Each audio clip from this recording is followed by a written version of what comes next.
तो देखिए, तो टॉपिक है हमारा ये, टॉपिक क्या है, एज ए क्वेश्चन इसको कंसीडर करना। क्या लिखा गया यहाँ पे, मेन एडवांटेज ऑफ क्या, मोलैलिटी ओवर क्या, मोलैरिटी। मोलैलिटी का एडवांटेज किसके ऊपर, मोलैलिटी के ऊपर। तो मोलैलिटी जो है ना does not change with change in temperature. अगर टेम्परेचर चेंज होगा, अगर टेम्परेचर चेंज होगा तो तुम्हारा क्या नहीं चेंज होगा, मोलैलिटी चेंज नहीं होगा। लेकिन अगर बात करेंगे मोलैरिटी का, अगर टेम्परेचर इंक्रीज करेगा तो मोलैरिटी तुम्हारा क्या करेगा, डिक्रीज करेगा। क्या करेगा, डिक्रीज करेगा। समझ में आ रहा है क्या हो रहा है। किसका एडवांटेज पूछा था, मोलैलिटी का। तो मोलैलिटी का एडवांटेज क्या हमारे पास कि अगर टेम्परेचर में चेंज होगा हमारा तो क्या नहीं चेंज होगा, मोलैलिटी चेंज नहीं होगा। लेकिन अगर टेम्परेचर को बढ़ा दोगे तो मोलैलिटी क्या करेगा, डिक्रीज करेगा। क्या करेगा, डिक्रीज करेगा। चलो आगे बढ़ते हम लोग। आज का टॉपिक है हमारा हेनरीज लॉ। ठीक है, हेनरीज लॉ के ऊपर उसके पहले कुछ चीज है जो यहाँ लिखा गया, टॉपिक लिखा गया है, solubility of gas in a liquid, या एनी गैस लिख देंगे तो ज्यादा बेटर होगा। Solubility of any gas in a liquid, किसी भी गैस को अगर लिक्विड में अगर तुमको डिसॉल्व करवाना है तो वहां पे 4 कंडीशन है। ठीक है, मतलब किस किस पे वो डिपेंड करता है वो लिखा गया है। पहला क्या लिखा गया है, नेचर ऑफ गैस, कि गैस का नेचर कैसा है। सेकंड क्या लिखा गया है, टेम्परेचर, टेम्परेचर क्या है वहां पे। थर्ड है नेचर ऑफ क्या, लिक्विड, जिसमें डिसॉल्व करवा रहे हो उसका नेचर क्या है। और लास्ट का लिखा गया है प्रेशर। ये सबसे इंपॉर्टेंट तो प्रेशर ही है, लेकिन ये तीनों भी इंपॉर्टेंट ही है तुम्हारे पास। ठीक है, तो किसी भी गैस को अगर लिक्विड में सॉल्युबल करवाना है, लिक्विड में डिसॉल्व करवाना है, तो किन किन 4 फैक्टर पे डिपेंड करेगा तुम्हारा। पहला क्या लिखा गया है, नेचर ऑफ द क्या, गैस। सेकंड क्या है, टेम्परेचर। थर्ड क्या है, नेचर ऑफ लिक्विड। और फोर्थ क्या है, प्रेशर। क्लियर यहां तक। चलो आगे बढ़े। अगला है हमारा हेनरीज लॉ। पहले हेनरीज लॉ का पहले एक बार स्टेटमेंट हम पढ़ते हैं, उसके बाद हम आगे डिस्कस करते हैं तुम लोग से। लिखा गया यहाँ पे, द सॉल्बिलिटी ऑफ गैस, ठीक है, the solubility of gas in a liquid, the solubility of gas in a liquid at a given temperature is directly proportional to the pressure at which it is dissolved। इसका क्या मतलब हुआ, किसी भी gas को अगर तुम लिक्विड में क्या करते हो, डिसॉल्व करते हो, वो डायरेक्टली किसके प्रोपोर्शनल रहेगा, तुम्हारा प्रेशर के। किसके, प्रेशर के। समझ में आ रहा है, यही था हेनरी लॉ। अच्छा, अब यहाँ पे तुमको एक एग्जांपल समझना, बहुत शानदार एग्जांपल ले रहे हैं तुम लोग। जो कितने लोगों को थम्स अप पसंद है वैसे, थम्स अप या कोक। चलो ठीक है, जब तुम लोग पीते हो, कोई भी अगर पिया होगा, सभी लोग पिए होंगे इसमें लगभग, थम्स अप या कोक या पेप्सी, है ना। अगर तुम पीते हो तो क्या तुम्हारा गला जलता है, गला जलता है वहां पे। क्यों गला जलता है वहां पे, तुम्हारा रीजन क्या है उसके पीछे। उसमें क्या डिसॉल्व है, गैस। ध्यान से सुनो, कौन सा गैस डिसॉल्व होता है वहां पे, CO2। क्या होता है, CO2। लेकिन अगर उसी गैस को, अगर उसी ढक्कन को, कैप को अगर तुम खोल देते हो, ठीक है, और कुछ देर के लिए रख देते हो, 1 घंटे के लिए रख दे रहे हो, ठीक है, तुम्हारा देखना कभी भी फील किए होगे, तुम्हारा गला फिर नहीं जलेगा वहां पे। समझ में आ रहा है। तो रीजन क्या होता है गला जलने का, कि उस पूरे लिक्विड में तुम्हारा कौन सा गैस डिसॉल्व है वहां पे, कार्बन डाइऑक्साइड। कौन सा, कार्बन डाइऑक्साइड। समझ में आ रहा है सबको। तो कार्बन डाइऑक्साइड को लिक्विड में कैसे डिसॉल्व करवाया जाएगा, क्या अप्लाई करके, प्रेशर। क्या अप्लाई करके, प्रेशर। क्लियर यहां तक सबको समझ में आ रहा है हेनरी लॉ क्या है। चलो आते फॉर्मूले पे। पी का फॉर्मूला, पी का मतलब क्या होता है, पार्शियल प्रेशर। ऑलरेडी डिस्कस किया गया है, ध्यान रखना इसको। पी का मतलब क्या है, पार्शियल प्रेशर। KH का मतलब क्या होता है, हेनरी लॉ कांस्टेंट। क्या होता है, हेनरी लॉ कांस्टेंट। और जाई का मतलब सबको पता है क्या होगा, मोल फ्रैक्शन। क्या होगा, मोल फ्रैक्शन। इसमें कोई डाउट है किसी को, सबको समझ में आ रहा है हेनरी लॉ क्या है, कोई डाउट यहाँ तक किसी को। 4 कौन कौन से फैक्टर पे डिपेंड करता है तुम्हारा, कोई भी गैस अगर लिक्विड में अगर तुम डिसॉल्व करवा रहे हो तो। पहला क्या था, नेचर ऑफ द, सेकंड क्या था, टेम्परेचर, थर्ड क्या था, और फोर्थ क्या था, प्रेशर। क्लियर यहां तक। हेनरी लॉ क्या कहता है तुम्हारा, किसी भी गैस को अगर लिक्विड में डिसॉल्व करवा रहे हो, डायरेक्टली वो किसके पोर्शन रहेगा, तुम्हारा प्रेशर के। किसके, प्रेशर के। ध्यान रखना इसको। सबसे अच्छा एग्जांपल है ये कार्बन डाइऑक्साइड वाला। अगर नहीं पता होगा तो अब याद रहेगा कि गला कब जलता है कब नहीं जलता है, तो पूछ दे तो बता भी सकते हो उसको कि CO2 डिसॉल्व रहता है ना। गैस अगर डिसॉल्व रहता है तो तुम्हारा गला जलाएगा वो। जैसे जैसे धीरे धीरे गैस तुम्हारा वहां से निकलता जाएगा, जो गला जलाने का उसका टेंडेंसी होगा वो क्या हो जाएगा, कम होता जाएगा। ठीक है, चलो नेक्स्ट। नोट करके कुछ पॉइंट है, इसको एक बार हम लोग पढ़ते हैं। यहाँ पे लिखा गया यहाँ पे कि सॉल्बिलिटी ऑफ गैस, ठीक है, सॉल्बिलिटी ऑफ क्या, गैस। गैस का सॉल्बिलिटी समझ में आ रहा है, कहाँ पे बात हो रहा है, लिक्विड में। कहाँ पे, लिक्विड में। तो solubility of gas increases with decrease in temperature. मतलब अगर तुम्हारा टेम्परेचर घटाते जाओगे, ठीक है, उतना ही बढ़िया से गैस तुम्हारा कहाँ डिसॉल्व होता जाएगा, लिक्विड में। कहाँ पे, लिक्विड में। समझ में आ रहा है सबको कि अगर गैस को सॉल्युबल करवाना है लिक्विड में तो टेम्परेचर को क्या करते जाओ, डिक्रीज करते जाओ। ड्यू टू एबव रीजन, इसकी वजह से, किसकी वजह से, ऊपर वाले लाइन की वजह से जो लिखा गया है कि सॉल्बिलिटी ऑफ गैस इंक्रीज करता है कब, जब टेम्परेचर क्या करता है, डिक्रीज करता है। क्या करता है, डिक्रीज। इसी रीजन की वजह से जो ऑक्सीजन गैस होता है वो ज्यादा डिजोल्व किस में होता है? तुम्हारा कोल्ड वाटर में। क्या कोल्ड वाटर में टेम्परेचर तुम्हारा कम रहेगा? समझो इस चीज को, कोल्ड वाटर में टेम्परेचर क्या रहेगा? कम रहेगा। अगर टेम्परेचर तुम्हारा कम रहेगा तो तुमको दिख रहा है कि गैस वहीं पे ज्यादा तुम्हारा सॉल्युबल होगा जहां टेम्परेचर क्या होगा? डिक्रीज करेगा, है ना। तो कोल्ड वाटर में ऑक्सीजन क्या होगा? ज्यादा डिजोल्व होगा एज कंपेयर टू कौन से वाटर के? वार्म वाटर के।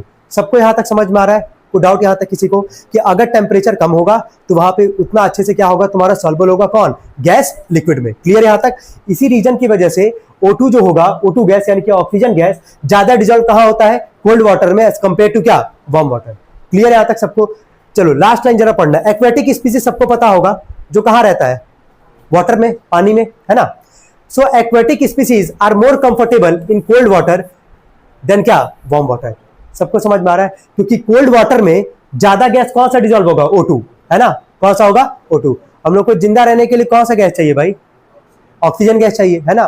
तो उन सबको भी, एक्वेटिक स्पीसीज को भी वहां पे जिंदा रहने के लिए कौन सा गैस चाहिए? O2 ही चाहिए। तो जब दिख रहा है कि साफ साफ की O2 गैस ज्यादा डिजोल्व कहां होगा? कोल्ड वाटर में, ठीक है। तो जितना एक्वेटिक स्पीसीज होंगे वो ज्यादा कंफर्टेबल कहां रहेंगे? कोल्ड वाटर में। क्लियर है? इसके ऊपर का रीजन ये याद रखना सबसे इंपॉर्टेंट है, यही वाला जो नोट करके लिखा गया है कि कोई भी गैस अगर सॉल्युबल होगा, मतलब लिक्विड में ज्यादा अच्छे सॉल्युबल होगा, जहां पे टेम्परेचर क्या होगा? डिक्रीज। क्या होगा? कम। डिक्रीज का मतलब कम। क्लियर है यहां तक सबको? चलो आगे बढ़ते हैं। नेक्स्ट पढ़ते हैं हम लोग एप्लीकेशंस ऑफ क्या? Henry's law. Applications of Henry's law. चलो देखा जाए, यहाँ पे पहले वाले पे आते हैं हम लोग, जरा देखो ध्यान से। To increase the solubility of CO2 in कौन से ड्रिंक का बात क्या है? ये सॉफ्ट ड्रिंक। और बगल में क्या लिखा गया? Soda water. ठीक है, सॉफ्ट ड्रिंक मतलब वही कोल्ड ड्रिंक का यहाँ पे बात हो रहा है। अच्छा, जिसमें कौन सा एसिड रहता है सॉफ्ट ड्रिंक में? Carbonic acid. कौन सा? Carbonic acid. कार्बोनिक एसिड का फॉर्मूला तुम्हारा क्या होता है? H2CO3। क्या होता है? H2CO3। ठीक है। अब देखो यहाँ पे to increase the solubility of CO2, क्योंकि अभी जस्ट बताया तुम लोग को, जितने कोल्ड ड्रिंक हो गए, सोडा वाटर हो गए, उसमें कौन सा गैस डिजोल्व किया जाता है? Carbon dioxide. कौन सा? Carbon dioxide. ठीक है। बोला कि अगर CO2 का सॉल्युबिलिटी बढ़ाना हम लोग को कहां पे? सॉफ्ट ड्रिंक में और क्या? सोडा वाटर में। The bottle is sealed under क्या? High pressure. जो भी बॉटल को हम लोग सील करेंगे वहां पे अंडर कौन सा प्रेशर लगाएंगे? वहां पे बहुत बहुत हाई प्रेशर लगाएंगे, तभी वहां पे ज्यादा गैस डिजोल्व होगा। कौन सा? CO2। कौन सा? CO2। क्लियर हो पा रहा है? तुम देखे होगे सभी लोग कि कितने मतलब स्ट्रांगली सील्ड किया जाता है जितने भी कोल्ड ड्रिंक वगैरह के बॉटल आते हैं, चाहे सोडा वाटर हो चाहे सॉफ्ट ड्रिंक का बॉटल्स हो। ठीक है। अब आते हैं सेकंड वाले पे, जो इसका सेकंड एप्लीकेशन है। ये सबसे ज्यादा इंपॉर्टेंट यही है तुम्हारा सेकंड एप्लीकेशन। अब इसको जरा हम अच्छे से यहाँ पे पहले पढ़ते हैं। At high altitude. High altitude का मतलब यहाँ पे क्या है? पहाड़ों पे चढ़ना, है ना, माउंटेन को क्लाइंब करना, जो कई लोग करते भी, आज भी करते हैं। The partial pressure of O2 gas is less than eight ground level. यानी कि अभी हम लोग ग्राउंड लेवल पे अगर है तो क्या हम लोग को ऑक्सीजन पर्याप्त मात्रा में मिल रहा है? कोई दिक्कत नहीं है। जितना तुम एल्टीट्यूड चढ़ते जाओगे, जितना मतलब माउंटेन को क्लाइंब करोगे, अगर पहाड़ी एरिया में अगर तुम जाओगे, ठीक है, जहां पे एल्टीट्यूड ज्यादा होगा, क्या वहां पे ऑक्सीजन का मात्रा क्या होगा? कम होगा। क्या होगा? कम होगा। अब आगे पढ़ो। This leads to low concentration of O2 and क्या? ब्लड। इसकी वजह से अगर हाई एल्टीट्यूड पे हम लोग जा रहे हैं तो ऑक्सीजन का मात्रा, पार्शियल प्रेशर ऑफ क्या? O2 गैस जो होगा वो कम होगा एज कंपेयर टू क्या? ग्राउंड लेवल पे। क्लियर है यहां तक सबको? आगे क्या? इसकी वजह से जो कमी होगा ना हम लोग को O2 गैस का, इसकी वजह से लो कंसंट्रेशन होगा हमारा O2 क्या? ब्लड के अंदर। ब्लड के अंदर जो हमारे ऑक्सीजन जो गैस फ्लो कर रहा होगा उसका मात्रा क्या हो जाएगा? कम हो जाएगा। जैसे ऑक्सीजन मात्रा कम होगा, तुम देखोगे low blood oxygen causes climbers, है ना, क्लाइंबर्स समझ रहे हो ना, जो चढ़ते वगैरह पहाड़ों पे, है ना, मतलब माउंटेन्स वगैरह पे, climbers to become weak and unable to think clearly. उनको वीक बनाएगा मेंटली, और उनका सोचने और समझने का शक्ति क्या हो जाएगा? बहुत कम हो जाएगा, या तो खत्म ही हो जाएगा या तो बहुत कम हो जाएगा। ठीक है। आगे पढ़ो। सिम्टम ऑफ दिस कंडीशन, ये अगर कंडीशन उसको अराइज होता है, एल्टीट्यूड पे चढ़ रहा है, माउंटेन को क्लाइंब करने गया, ठीक है, ऑक्सीजन का क्या हो गया? उसके ब्लड में कमी हो गया। जैसे कमी हुआ, सोचने और समझने का शक्ति क्या हो गया? या तो कम हो गया या तो खत्म हो गया। तो ये जो कंडीशन आता है ना, उसी को हम लोग क्या बोलते हैं? एनॉक्सिया। क्या बोलते हैं? एनॉक्सिया। ये भी आता है एग्जाम में, काफी इंपॉर्टेंट है ये। क्या सबको समझ में आ रहा है एनॉक्सिया क्या होता है? अच्छा, और कहा तुम देखे हो कि ऑक्सीजन सिलेंडर लोग कैरी करते हैं? स्कूबा डाइविंग में देखना कभी भी, स्कूबा डाइविंग में, ठीक है, वहां पे भी क्या कैरी करते हैं वो लोग? Oxygen cylinder. क्या करते हैं? Oxygen cylinder. चलो ठीक है, क्लियर है यहाँ तक? इसीलिए माउंटेनियर्स, जितने भी माउंटेनियर्स होते हैं, ठीक है, जो भी माउंट एवरेस्ट, बहुत सारे एवरेस्ट है भाई जिसको क्लाइंब करते हैं वो लोग, तो हमेशा कौन सा सिलेंडर कैरी करते हैं वो लोग? O2। क्योंकि ऊपर चढ़ते जाएंगे ऑक्सीजन का मात्रा क्या होता जाएगा? तुम्हारा कम होता जाएगा। क्लियर है यहाँ तक सबको? चलो ठीक है, नेक्स्ट पे आते हैं। नेक्स्ट तो अब कुछ नहीं है, हम लोग को पढ़ना है क्वेश्चंस। क्या करना है? क्वेश्चंस आते हैं। क्या सबको क्लियर है ये? कोई डाउट यहाँ तक किसी को? चलो ठीक है।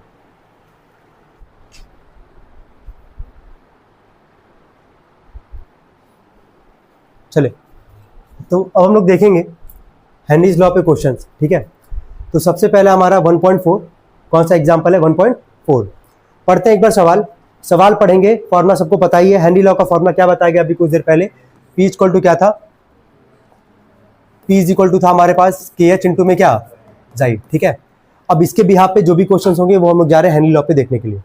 तो पहला सवाल है, if N2 gas is bubbled through water at 293 kelvin, how many millimoles of क्या? N2। मिलीमोल्स बोला किसका निकालने के लिए? N2 का। चलो आगे बढ़ते हैं। Gas would dissolve in 1 litre of क्या? वाटर। कह रहा है कि कितना N2 गैस होगा if N2 gas is bubbled through water at 293 kelvin. अगर N2 गैस को पास करा रहे हम लोग वाटर से, ठीक है, कितने केल्विन टेम्परेचर पे? 293। बोला कितना मिलीमोल्स बनेगा किसका? N2 का। N2 का हम लोग को क्या निकालना? मिलीमोल्स निकालना है। यानी कि मोल्स समझते हो ना क्या होता है, बस उसके आगे एक और वर्ड इस्तेमाल कर रहा है, क्या? मिलीमोल्स। क्या? मिलीमोल्स, ठीक है। Would dissolve in 1 litre of water. कितने पे? 1 लीटर ऑफ वाटर में कितना मिलीमोल्स का डिजॉल्व होगा किसका? N2 का। N2 का कितना मिलीमोल्स डिजॉल्व होगा 1 लीटर ऑफ क्या? वाटर में। सवाल यही है। अब आगे पढ़ते हैं, गिवन में क्या क्या दे रखा है। आगे बोला assume that N2 exerts A partial pressure of 0.987 बार। क्या N2 का तुमको पार्शियल प्रेशर बता रहा है? कितना बता रहा है भाई? पढ़ लो, 0.987 बार। तो गिवन में हम लोग लिख सकते हैं क्या? लिखो जरा सब लोग, गिवन में लिखो। ये तो मेन फॉर्मूला हमारा, गिवन में लिखो। पार्शियल प्रेशर को किससे रिप्रेजेंट करोगे? P से। लिखना P इज इक्वल टू 0.987 बार। 0.987 बार हो गया। काफी बेहतरीन क्वेश्चन है ये। हो गया ये। आगे देखो, गिवन दैट, आगे पढ़ रहे हैं, given that Henry's law constant for N2 at 293 kelvin is 76.48 kilo bar. क्या तुमको ये भी बता रहा है कि हेनरी लॉ का कांस्टेंट का वैल्यू कितना हमारे पास? हेनरी लॉ कांस्टेंट को किससे रिप्रेजेंट करते हैं? KH से। KH का वैल्यू कितना दे रहा है हमारे पास?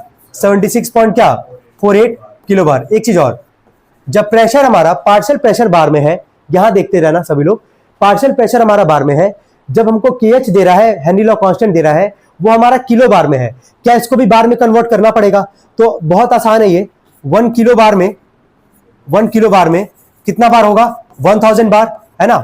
तो यहां से KH का वैल्यू बताओ क्या निकल के आ जाएगा? 3 जीरो का जब मल्टीप्लाई करोगे यहां पे 76.48 में 1000 का जब मल्टीप्लाई करोगे, 2 जीरो 2 डेसिमल को हटाएगा, क्या आ जाएगा? ये 76480 क्या बार। चलो ये नोट कर लो सभी लोग, KH का वैल्यू।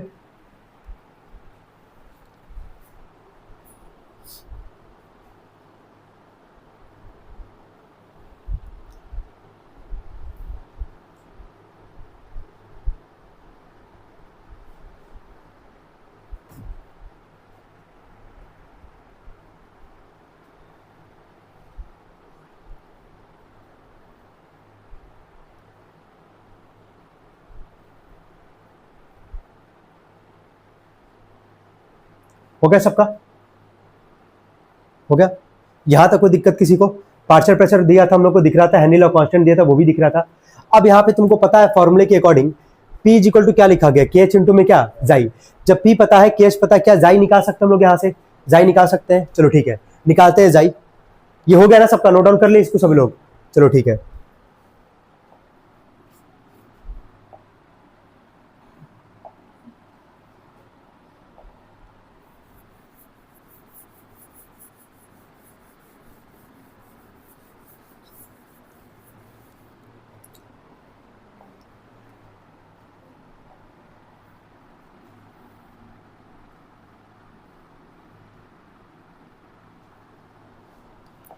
चलो ध्यान देना। तो फॉर्मूला था हमारा P इक्वल टू क्या था? KH इंटू में जाई। तो P का वैल्यू कितना था हमारे पास? जल्दी बोलो। 0.987। KH का वैल्यू कितना था हमारे पास? 76480 इंटू में क्या? जाई। जहां डाउट होगा पूछ सकते हैं। 0.987 अपॉन में कितना आएगा? ये 76480। यार तो देखो, इसको तो तुमको सॉल्व करना पड़ेगा। ये हम डायरेक्टली बता रहे कि इसका वैल्यू कितना आएगा, वो नोट डाउन कर लेना तुम लोग, ठीक है। यहां तक नोट करते जाओ तुम लोग भी।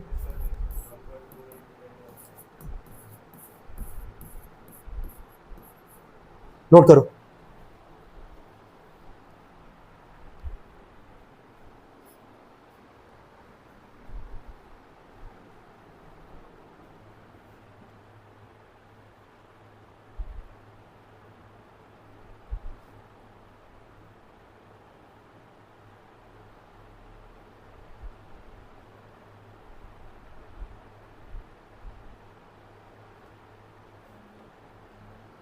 बताएंगे।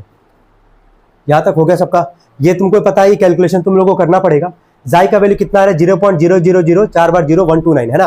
तुमको पता है कि इसको अगर स्टैंडर्ड फॉर्म में अगर लिखना होगा तो स्टैंडर्ड फॉर्म में जब लिखोगे तो एक नंबर के बाद डेसिमल लगता है हमारा, तो लेफ्ट से राइट लेके जा रहे हैं हम लोग यहाँ पे, तो 1 नंबर दिख रहा है ना यहाँ पे, इसके बाद ही हम लोग क्या लगाएंगे? डेसिमल। तो क्या लिखेंगे इसको? 1.29 10 पे पावर, लेफ्ट से राइट कितना डेसिमल किसका है हम लोग? 3 4 5, 10 पे पावर कितना आ जाएगा? -5। कितना आ जाएगा? -5। नोट कर लेंगे इसको।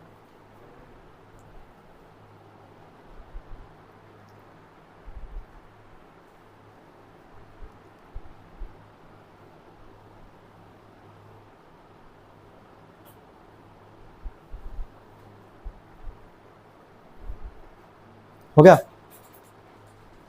अच्छा, ये जो मोल फ्रैक्शन निकाले हम लोग, ये कौन से गैस का निकाले यार? N2 का। ठीक है, तो हर जगह N2 यहां लगा देना। वैसे जहां से स्टार्ट किए होगे वहां पे जाई के नीचे बेस में N2 लगा लेना। यहां तक कोई डाउट है किसी को? पूरा अच्छे से क्लियर है यहां तक? ठीक है, सवाल क्या बोला था? N2 का क्या निकाला हम लोग को? मिलीमोल्स। अच्छा, मिलीमोल्स के पहले जरा सोचो, मिलीमोल्स के पहले क्या निकालोगे? मोल्स। क्या निकालोगे? मोल्स। तो अभी तो हम लोग जाई निकाले हैं, जाई किसका निकाले? N2 का। तो अब इसके बाद हमारा क्या होगा? टारगेट निकालना मोल्स ऑफ क्या? N2। Moles of N2। तो किसकी मदद से निकालेंगे? इसी जाई की मदद से निकालेंगे। अब जरा समझने, अच्छे समझना। जाई आया हमारे पास, मोल फ्रैक्शन आया हमारे पास, एक कंपाउंड तुमको दिख रहा है, क्या है? N2।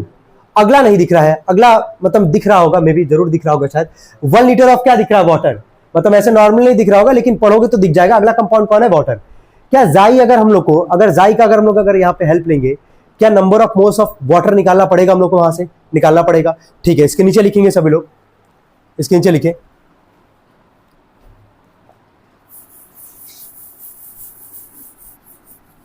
1 litre of water equal to, देखो 1 litre of water equal to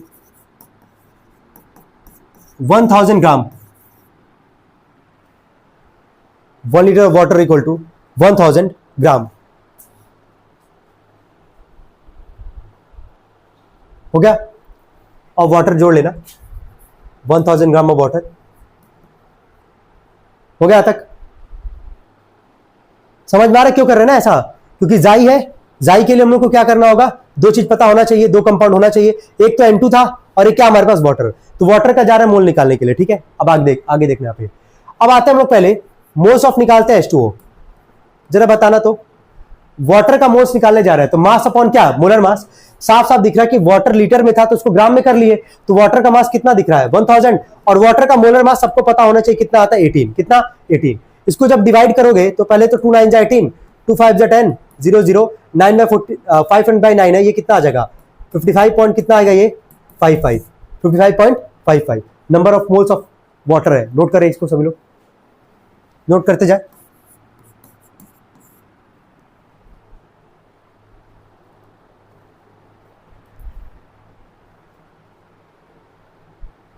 बोले क्या डाउट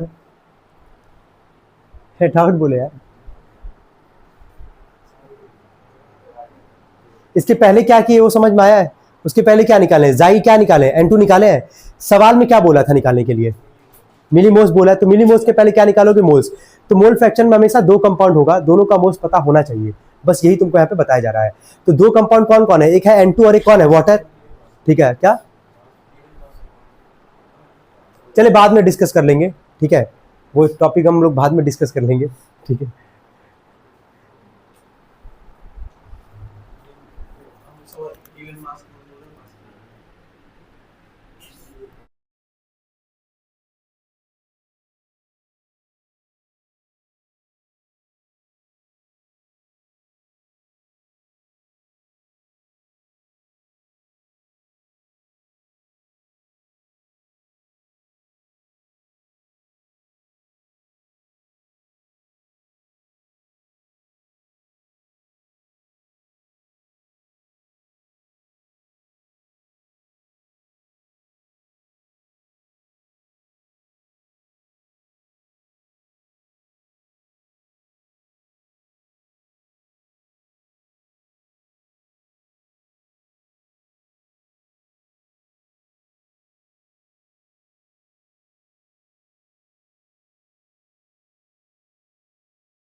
ठीक है, यहाँ तक सबको क्लियर है कि 1 लीटर ऑफ वाटर में कितना ग्राम होता है वाटर का? 1000। ठीक है, तो मोल्स हम लोग यहाँ से क्या निकाले? वाटर का मास अपॉन में क्या मोलर मास, कितना आ गया मोल्स हमारे पास? 55.55। किसका मोल्स निकालना है जरा बताओ हमको? N2 का। किसका? N2 का। अब जरा समझो, दो कंपाउंड था हमारे पास, एक कौन था? N2 और एक कौन था? वाटर। तो जब N2 का ही मोल्स निकालना है और एक और कंपाउंड था वाटर, उसका मोल्स हम लोग निकाल चुके हैं। यहां तक ये सब लोग नोट डाउन कर लिए यहां तक। चलिए इसके नीचे लिखे, इसके नीचे लिखे,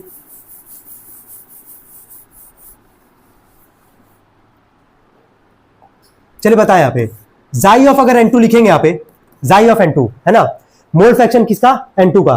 तो जिसका मोल फ्रैक्शन होगा क्या उसी का मोल ऊपर रहेगा, तो मोल्स ऊपर किसका रहेगा? N2 का, और नीचे किसका किसका मोल्स रहेगा? N2 का प्लस किसका मोल्स रहेगा? वाटर का। यहां तक कोई डाउट किसी को? मोल फ्रैक्शन ऑफ N2 निकाले हम लोग स्टार्टिंग में ही, जरा बताओ कितना आया था? 1 पॉइंट कितना था? 29 10 टू द पावर क्या था? -5। क्या मोल्स ऑफ N2 तो निकालना ही है सवाल में, तभी तो उसके आगे मिली मोल्स निकालेंगे। तो मोल्स ऑफ N2 की जगह यहां पे रखेंगे N ऑफ N2। अब जरा नीचे ना, यही सबसे इंपॉर्टेंट स्टेप है इस पूरे सवाल का, अच्छे से सुनना। ये बताओ मोल फ्रैक्शन का वैल्यू है 1.29 10 पे पावर क्या? -5। क्या बहुत छोटा नंबर है कि नहीं? ये बताओ, बहुत छोटा वैल्यू है ना। यहाँ पे 0 पॉइंट कितना आया था जरा बताना? 0 पॉइंट क्या? 0000 और 1 2 क्या? 9। क्या बहुत छोटा वैल्यू है? तो अगर मोल फ्रैक्शन का वैल्यू बहुत छोटा है तो नीचे से मोल्स ऑफ N2 को हम लोग इग्नोर करेंगे, एलिमिनेट करेंगे, हटा देंगे। समझ में आ रहा है? यही सबसे इंपॉर्टेंट स्टेप है यहाँ पे। सबको समझ में आ रहा है क्या बोलना चाह रहे हैं?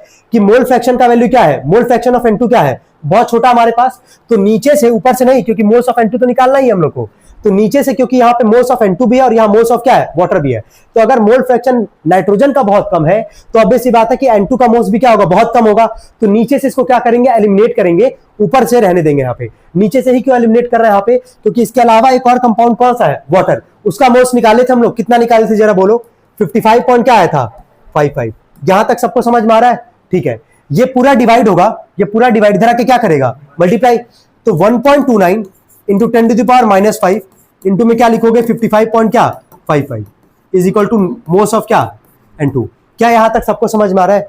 चलो ये दो, इसके बाद ये नोट किए क्या सभी लोग? ये लाइन पहला वाला नोट करें, इसके बाद ये नोट मत करना, उसके बाद हम जो बोलेंगे वो लिखना, उसके बाद यहां से नोट करना। ठीक है, चलो और तेज नोट करेंगे सभी लोग।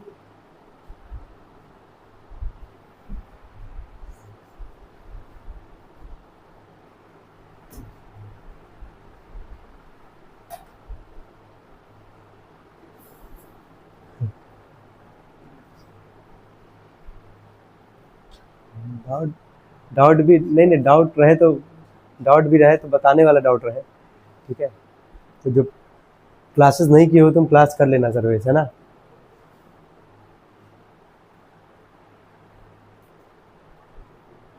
लिखिए इसके नीचे, देखिए जाई ऑफ N2, जाई के नीचे N2 लिख लेना। जाई of N2 is very less, जाई of N2 is very less, so number of moles of N2, number of moles of N2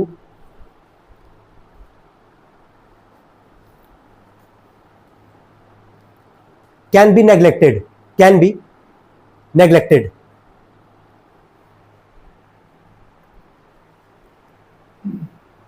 हो गया तक? कोई डाउट यहां तक किसी को?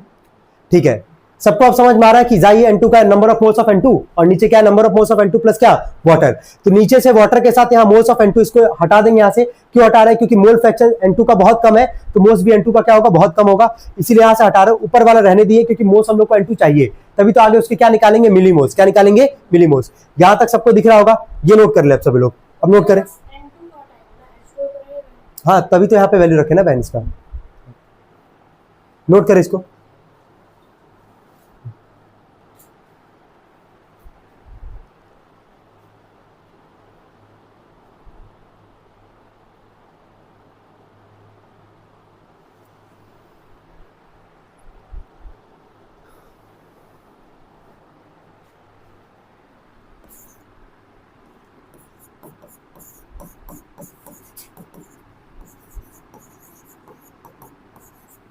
लिख लेना पूरा सॉल्व करने पे 0.716 into 10 to the power -3 moles आएगा। ये नोट करो, 0.716 into 10 to the power -3 moles.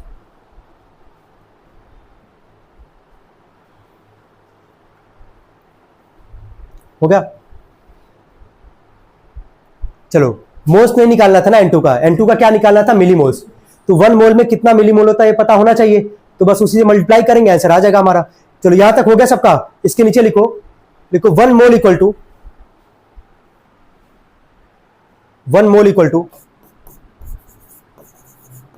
10⁻³ millimole. 1 mole equal to 10⁻³ millimole. हो गया यहां तक, ठीक है। उसके नीचे लिख दो N of N2, moles of N2 equal to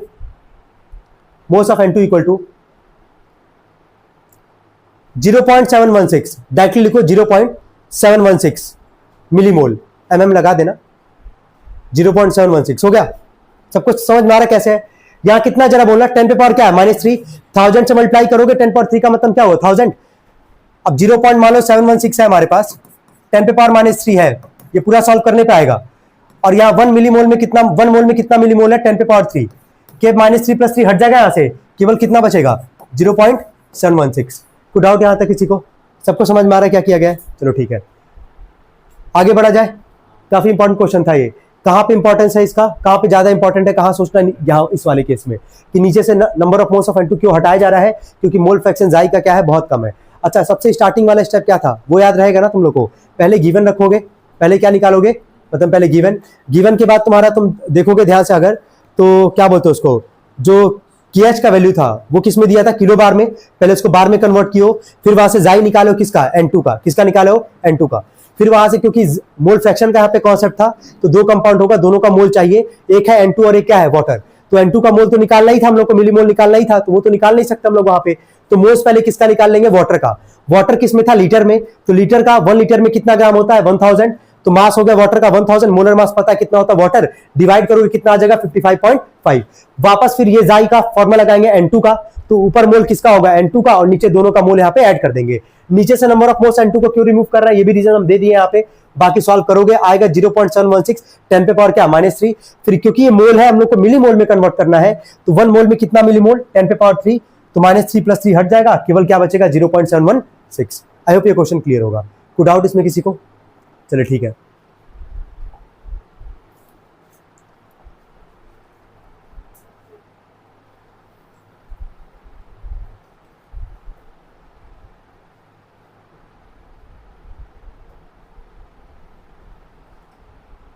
चले नेक्स्ट क्वेश्चन पढ़ते हैं हम लोग। यहां पे आते हैं हम लोग 1.6 पे, है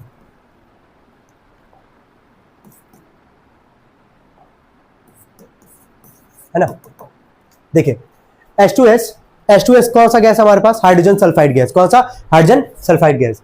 अ toxic gas with rotten egg like smell, ठीक है, is used for the qualitative analysis. If the solubility of H2S in water at STP 0.195 m, calculate the Henry law constant. अच्छा, निकालना क्या हम लोग को इसमें, हेनरी लॉ कांस्टेंट का मतलब क्या निकालना, KH। तो बाकी दोनों पता होना चाहिए।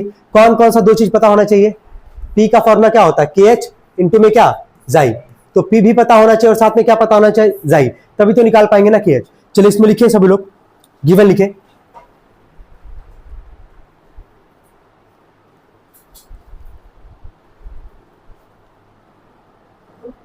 लिखिए partial pressure comma P is equal to, ये याद कर लेना अब इस चैप्टर में, ठीक है। जहां जहां हेनरी लॉ का सवाल लगाओगे, जहां पे भी प्रेशर का बात करेगा, तो ध्यान रखना है पहले वाले सवाल में प्रेशर कितना था, 0 पॉइंट कितना था 987 क्या बार। तो यहां पे तुमको अपने मन से लिखना है भाई, कहीं दिया है क्या सवाल में, सवाल पढ़ लो, कहीं प्रेशर का बात किया है यहाँ पे, नहीं बात किया है ना। तो ये तुमको खुद ही याद रखना है कि जब भी हेनरी लॉ का सवाल लगाओगे तो प्रेशर हमेशा कितना बार लेके चलोगे, 0.987। क्लियर है यहां तक सबको? चलो नोट डाउन कर लेना, इसके नीचे लिखना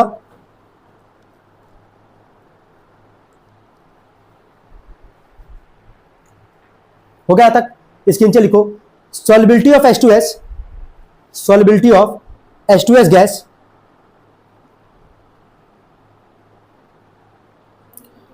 H2S gas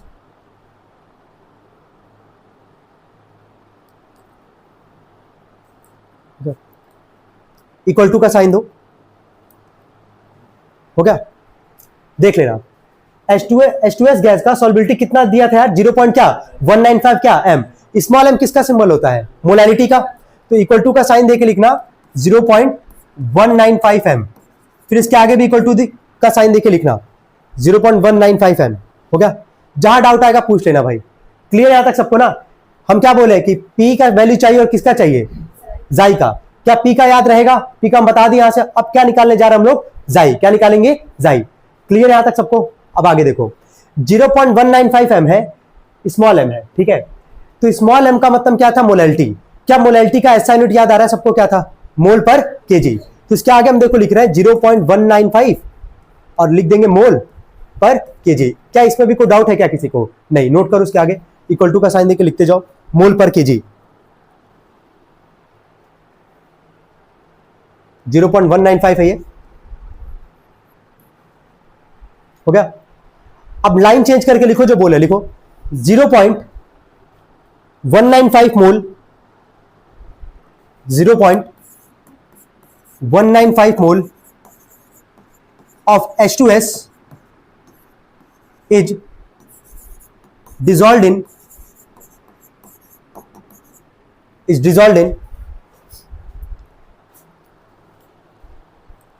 1 kg of solvent, is dissolved in 1 kg of solvent। हो गया। यहां तक कोई डाउट है किसी को, क्या लिखे यार, प्रेशर बता दिया यहां से तुम लोग को, ये याद रखना हेनरी लॉ के लिए प्रेशर कितना है 0.987 बार। 0. यहां पे जो सॉल्बिलिटी दिया गया था, ठीक है, सॉल्बिलिटी किसका, H2S गैस का, वो क्या था 0.195 m। m का मतलब होता है मोलैलिटी, मोलैलिटी का यूनिट क्या होता है, ऐसा यूनिट क्या होता है, मोल पर केजी। तो अब ये मोल पर केजी का मतलब क्या है कि 0.195 m, ठीक है, 0.195 m मोल ऑफ कौन सा गैस, H2S, वो डिसॉल्व होगा क्या, केजी होता ना, मास ऑफ सॉल्वेंट पे फॉर्मूला क्या होता है मोलैलिटी का, number of moles of solute, और नीचे क्या, मास ऑफ सॉल्वेंट इन क्या, केजी। तो यहाँ पे 0.195 m mole of H2S gas it dissolve in 1 kg of क्या, सॉल्वेंट। यही यहाँ पे मतलब लिखाएगा, मतलब जो मोलैलिटी का डेफिनेशन होता है वही यहाँ पे मेंशन किया गया है, बस जो कंपाउंड है वो लिख दिया गया और कुछ नहीं किया गया है। क्लियर है यहाँ तक सबको, यहाँ तक सबको समझ में आ रहा है, ठीक है। चलो इसके नीचे लिखना। अच्छा ये बता दो सॉल्वेंट यहाँ पे कौन होगा, वाटर। क्या आप तुमको दो कंपाउंड पता चल गया, स्टार्टिंग नहीं पता था। एक कंपाउंड तो पता था कि H2S गैस है हमारे पास, एक कंपाउंड कौन है अब, वाटर, क्योंकि मोल फ्रैक्शन है ना हमारे पास, तो दो कंपाउंड पता होना चाहिए, एक H2S और एक कौन, वाटर। 1 kg में कितना ग्राम होगा, 1000, कितना 1000। तो मोल्स ऑफ वाटर निकालने में कोई दिक्कत नहीं आने वाला है, ठीक है। चलो इसके यहां तक नोट कर लिए क्या सभी लोग, इसके नीचे लिखेंगे moles of H2S equal to, moles of H2S equal to, दिख रहा है स्टेटमेंट पढ़ के, कितना मोल है H2S का 0.195, तो लिख दो 0.195, 0.195। हो गया, यहां तक कोई डाउट, क्या मोल पता चल गया हम लोग का H2S का, ठीक है। एक बार वापस लास्ट बार समझा रहे हैं, सुन लो एक बार अच्छे से। P equal to KH into जाई, निकालना क्या हम लोग को, हेनरी लॉ कांस्टेंट, प्रेशर पता होना चाहिए। हेनरी लॉ के लिए प्रेशर कितना होगा 0.987 बार। बात आता है जाई का, जाई के लिए कितना कंपाउंड चाहिए, दो। एक कंपाउंड क्या है H2S, एक नहीं पता है, तो एक हम लोग कैसे पता लगाए हैं, ये जो लिखा गया था सॉल्बिलिटी जो दिया गया था H2S का किस में, वाटर में, ऐसे पढ़ोगे तो वैसे दिख जाएगा अगला कंपाउंड कौन सा है, वाटर है ही, दिख रहा है नाम भी पढ़ के, नहीं भी होगा तो भी पता चल जाएगा लास्ट में। तो कितना दिया था सॉल्बिलिटी 0.195 m, m किसका सिंबल होता है, मोलैलिटी का, मोलैलिटी का यूनिट क्या होता है, मोल पर केजी। तो इसका मतलब ये हुआ कि 0.195 मोल H2S का डिसॉल्व है किसमें, 1 kg ऑफ क्या, सॉल्वेंट। सॉल्वेंट किसका, कौन यहाँ पे काम कर रहा है, वाटर काम कर रहा है, कौन, वाटर। अब यहां से मोल्स हम लोग को पता चल गया साफ साफ कि मोल्स H2S का कितना है 0.195, लेकिन मोल्स वाटर का तो नहीं पता चला है ना। तो क्या वाटर का मोल निकालना पड़ेगा हम लोग को, क्योंकि मोल फ्रैक्शन के लिए दो कंपाउंड है, दोनों का क्या निकालना होता है, मोल्स। तो क्या मोल्स H2S का पता चल गया, अब किसका मोल निकालेंगे हम लोग, वाटर का। क्या निकल जाएगा, बहुत आसान है, जस्ट पहले वाले जो सवाल क्यों ना, समझ लो एकदम सेम वही मोल आएगा, बता रहे क्यों, देखो देखो इसके नीचे लिखो moles of water, moles of water.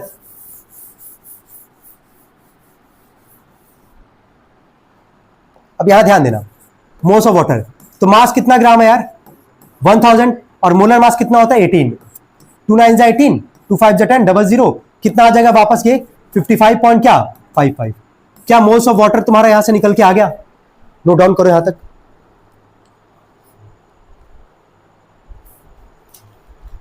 जल्दी हो गया यहां तक,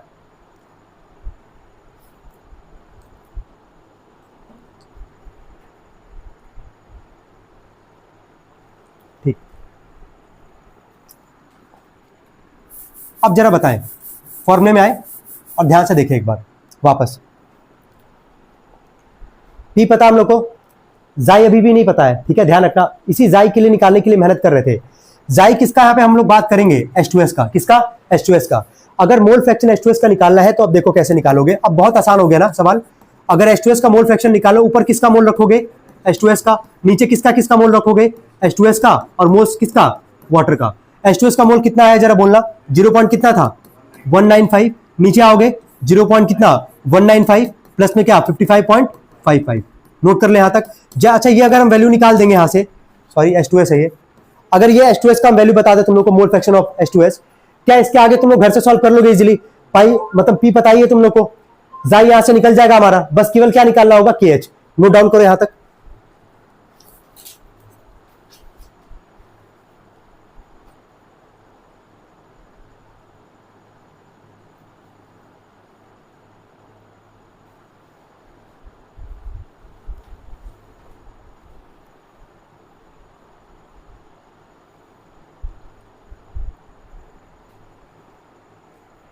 जाई नोट ही कर लेना। जाई ऑफ H2S 0.0035, 0.0035। इसको भी स्टैंडर्ड फॉर्म में मत कन्वर्ट करना, लास्ट में वैसे भी डिवाइड करोगे ही, कटेगा ही वो। हो गया यहाँ तक? पूरा सॉल्व ही करवा दे रहे हैं, नोट कर लो पहले। हो गया यहाँ तक? सबका हो गया? अब लिखो ये फॉर्मूला, देयरफॉर का सिंबल बनाओ, लिखो P is equal to KH into जाई। जाई किसका लिखोगे? H2S का। कहां पे भाई? ये लिखे तो है 0.195, 55.55। अच्छा कौन सा ये? अच्छा सॉरी, 5 ही है भाई। चलो हो गया तक सबका ना। इसके नीचे लगाओ पहले formula P is equal to KH into में जाई। जाई के नीचे वो लिख लेना H2S।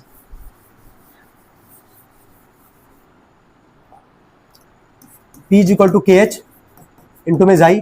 जाई ऑफ किसका लिखोगे? H2S।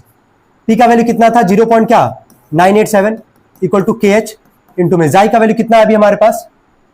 कितना आया था? 0.00, तो इंटू में 0.0035, तो KH यहां से आ जाएगा 0.987 अपॉन में 0.0035। KH के यहां से वैल्यू लिख लेना 282 बार।